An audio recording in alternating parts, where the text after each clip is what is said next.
मैं 8 महीने की प्रेग्नेंट थी और अपनी डिलीवरी के लिए अपने मायके गई थी। माँ ने मुझे फोन पर बताया, घर के पीछे की तरफ जो खाली जमीन थी ना, वहां पर एक नया कमरा बनवा लिया है। इतने सालों के बाद जैसे ही अपने घर में कदम रखा, कुछ अलग सा लगा। माँ, ये घर के पीछे की तरफ नया कमरा बनवाने की क्या जरूरत थी? अरे बेटा, घर के पीछे दूर दूर तक खाली जमीन है। तेरे पापा को कई दिनों से लग रहा था कि यहाँ पर एक कमरा बनवा लेंगे तो ताजा हवा मिल जाया करेगी। अब तो ये सब छोड़ और चल जल्दी से दूध पी ले। माँ, मैं थोड़ी देर में पी लूंगी, आप सो जाओ। मैंने दूध का गिलास उठाकर उस खिड़की में रख दिया। पता नहीं कब आंख लग गई।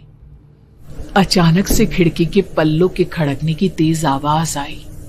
दूध का गिलास धड़ाम से जमीन पर आ गिरा। जमीन पर गिरते ही दूध का रंग लाल हो चुका था। मैंने खिड़की से झांक कर बाहर देखा। चारों तरफ धूप अंधेरा था। उस अंधेरे की तरफ से कुछ आवाजें आ रही थी, जैसे छोटे बच्चे आपस में खिलखिलाकर मस्ती कर रहे हो।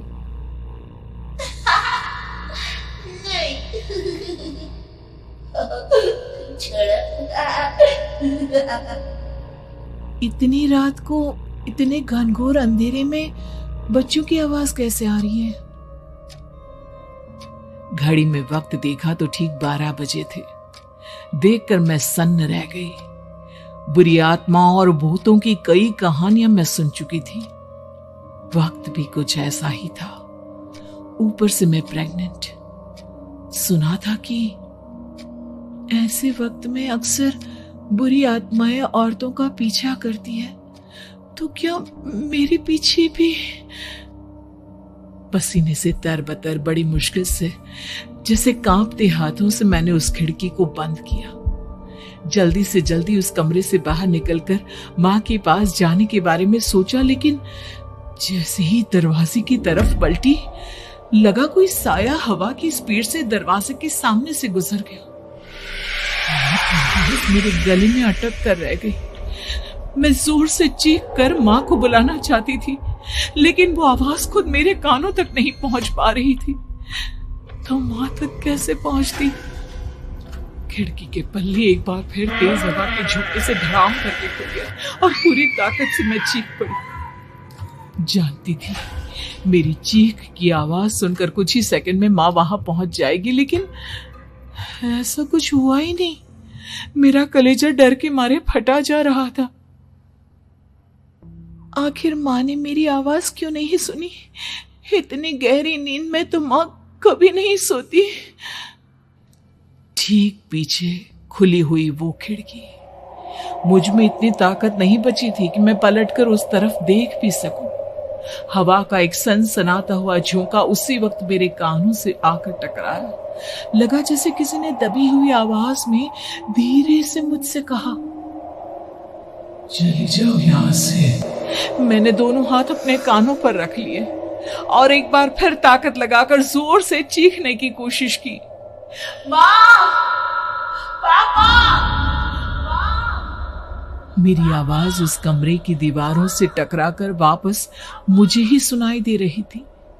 जितनी ताकत के साथ मैंने चीखने की कोशिश की थी, कुछ ही देर बाद उससे कहीं ज्यादा तेज और दर्दनाक चीख मुझे सुनाई देने लगी। ये आवाज ठीक मेरे पीछे खिड़की से आ रही थी। वो आवाज मेरे कानों में पिघलते हुए लोहे की तरह गिर रही थी। उन आवाजों में हैवानियत थी। वो आवाजें किसी इंसान की नहीं है, इतना मैं समझ चुकी थी। कांप रहे हाथों से मैंने अंधेरे में कुछ ढूंढने की कोशिश की। तभी अचानक मेरा हाथ बेड पर रखी टॉर्च पर पड़ा। किसी तरह ताकत लगाकर टॉर्च का बटन ऑन किया, लेकिन ये क्या? सामने दरवाजे पर 3 छोटी लड़कियां खड़ी हुई थी। उनके हाथ में स्टील के चमचमाते हुए चाकू थे। मैं घबराकर लड़खड़ाई और पीछे की तरफ हटी, लेकिन तब तक वो मेरे पास आ चुकी थी। उनकी गर्दन टेढ़ी थी और उनके हाथों के वो चाकू मेरे पेट को निशाना बनाने को तैयार। मैं जोर से चीखी, नहीं, छोड़ दो मेरे बच्चे को, मत मारो, मत मारो, छोड़ दो मेरे बच्चे को। सोनाली, सोनाली, क्या हुआ बेटा? तू इतनी डरी हुई क्यों है? उठ बेटा, क्या हुआ? हड़बड़ाकर मैंने अपनी आंखें खोली। देखा तो दिन निकल आया था। मां मुझे जगा रही थी। मेरा चेहरा पूरा पसीने से लथपथ था। क्या हुआ बेटा? तुमने कोई बुरा सपना देखा क्या? मैं अभी तक अपने पूरे होश में नहीं थी। वो मेरे बच्चे को मार देगी माँ। वो लड़की मेरे बच्चे को। मैंने घबराकर अपने पेट को छुआ। सब कुछ ठीक था।